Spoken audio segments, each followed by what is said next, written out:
Visiter signifie ouvrir les portes et non pas se retirer dans des appartements, sortir, aller vers l'autre. Ainsi, la famille est vivante si elle respire en s'ouvrant au-delà d'elle-même. Et les familles qui le font peuvent communiquer leur message de vie et de communion, peuvent donner réconfort et espérance aux familles plus blessées et faire croître l'Église elle-même, qui est la famille des familles.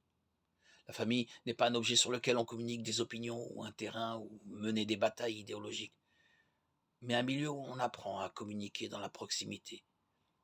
Elle est un sujet qui communique une communauté communicante, une communauté et qui sait accompagner, célébrer, faire fructifier. En ce sens, il est possible de rétablir un regard capable de reconnaître que la famille continue d'être une grande ressource et pas seulement un problème ou une institution en crise. Les médias ont parfois tendance à présenter la famille comme s'il s'agissait d'un modèle abstrait à accepter ou à rejeter, à défendre ou à attaquer, et non une réalité concrète à vivre, ou comme s'il s'agissait d'une idéologie de l'un contre l'autre, plutôt que le lieu où tous nous apprenons ce que signifie communiquer dans l'amour reçu et donné. Faire ce récit de communion implique de bien comprendre que nos vies sont tissées dans une seule trame unitaire, que les voix sont multiples et que chacune d'elles est irremplaçable.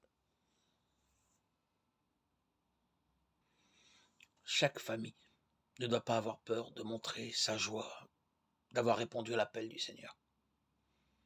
Ce sont des familles qui mènent des existences réussies et leur vocation est accomplie, vécue dans la joie.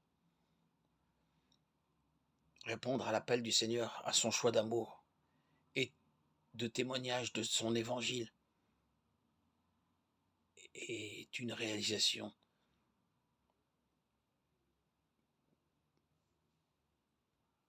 qui porte à l'excellence chacun de leurs témoignages aux yeux des gens qui ne connaissent pas Jésus. Ils deviennent des modèles, des exemples, des imitations à suivre.